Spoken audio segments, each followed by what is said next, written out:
जे काही तू केलंयस ना त्यासाठी तुला माफी नाही आहे, तुला शिक्षा मिळायलाच हवी. एवढा तू श्वास, लाज वाटते मला तुझी. असं वाटतं आणखीन 2-3 काला खाली. पप्पा प्लीज नो.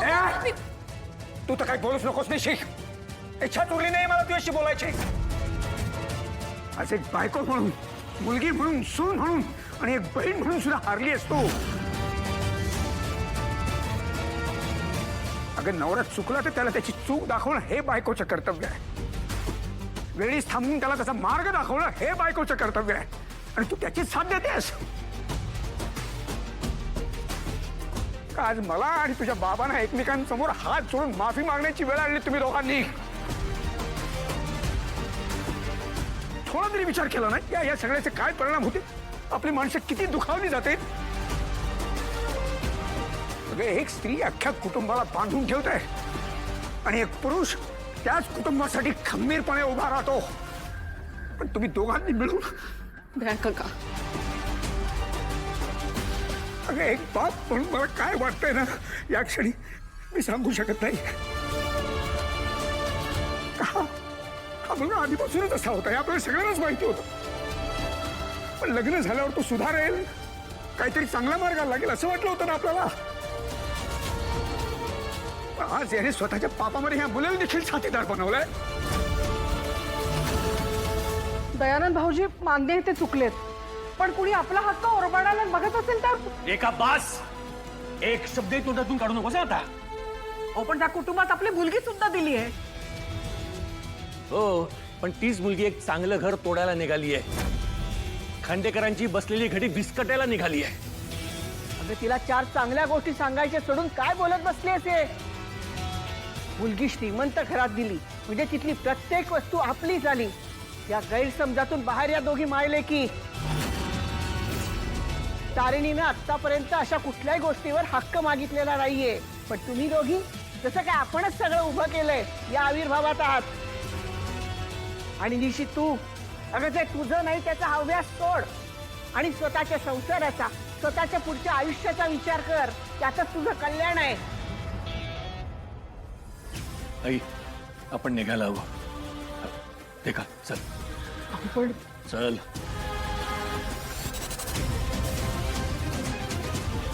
कौशिकीताई, माधवा, हे सगळं काय घडतंय रे तारिणीच्या आयुष्यात?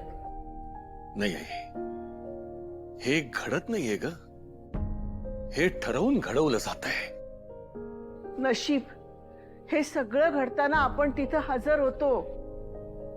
आपल्या माघारी तारिणीवर किती अन्याय होत असेल त्याची कल्पना सुद्धा करवत नाही रे. वाईट फक्त या गोष्टीचं वाटतंय की हे करणारी घडवणारी दुसरी तिसरी कुणी नसून तारिणीची बहीणच आहे. तिच्या विरुद्ध ही सगळी कटकारस्थानं करणारी बाहेरची लोक नाहीयेत, आपल्या घरातलीच आहेत. आई, एक बाप म्हणून मी खरंच हरलोय ग. आणि फक्त बापच म्हणून नाही तर नवरा म्हणून सुद्धा हरलोय मी. नाही माधवा, ही तुझी हार नाहीये. तू तुझ्या मुलींवर चांगले संस्कार केलेस. या सगळ्या मागची सूत्रधारणा रेखा आहे. तिनं लहानपणापासून निशीच्या मनात हे द्वेषाचं बीज पेरलंय ना, त्याची ही सगळी फळं आहेत. आई, पण आता किती समजावं आणि कसं समजावं ना तेच मला कळत नाहीये. अगं त्या दोघी सावत्र बहिणी असल्या ना तरी आज एकमेकींच्या जावा आहेत आणि त्या दोघींना एकाच घरात आपलं पुढचं आयुष्य काढायचंय. तारिणीबद्दल मनात द्वेष ठेवून निशी तिथे कशी काय सुखात राहणार आहे ग? निशी स्वतःच्या सुखाला बघत नाहीये तर तारिणीच्या दुःखाला जास्त प्राधान्य देते. आणि आपली बिचारी तारिणी, रेखाने तिला इथं कधी सुख मिळू दिलं नाही आणि निशी तिला तिथे काही सुख मिळू देत नाहीये. आज दयानंदरावांचा राग बघितल्यावर मला सगळ्यात जास्त काळजी निशीची वाटते. आई माधवा, यावर एकच उपाय आहे. रेखानं निशीच्या संसारात ढवळाढवळ करणं लगेच थांबवलं पाहिजे, नाहीतर याचे परिणाम खूप भयानक होतील रे. त्याच्यामुळे तारिणीच्याच नाही निशीच्या संसारावर सुद्धा त्याचे वाईट परिणाम होतील. देवी जगत्तारिणी, वेळीच निशीला आणि रेखाला सद्बुद्धी दे बाई. यातून काही अनर्थ होण्याआधी हे सगळं थांबवायला हवं माधवा. आई, आता हीच अपेक्षा आहे. म्हणजे असंच व्हायला हवं काहीतरी. हा प्रश्न तू मला विचारण्याऐवजी स्वतःला विचार ना. ही वेळ तूच आणलीस आमच्यावर कौशिकी. मी काय केलंय? तूच जबाबदार आहेस या सगळ्याला. या दोघांना घरात घेतलंस ना. सगळे जण सांगत होते घेऊ नकोस घरात, पण तू घेतलंच आहे ना घरात. युवराजच्या आयुष्यावर याचा काय परिणाम होईल याचा विचार नाही केलास तू. हेड ऑफ द फॅमिली म्हणवतेस ना स्वतःला. मोठी बहीणच ना युवराजची. हा, मग धाकट्या भावाच्या हक्काचा विचार कोणी करायचा? पद्मिनी काकू, तेव्हा दया काकांची तब्येत बरी नव्हती. माझ्याकडे दुसरा पर्याय नव्हता, म्हणून मला हा निर्णय घ्यावा लागला. तुम्हाला माहिती आहे. बास.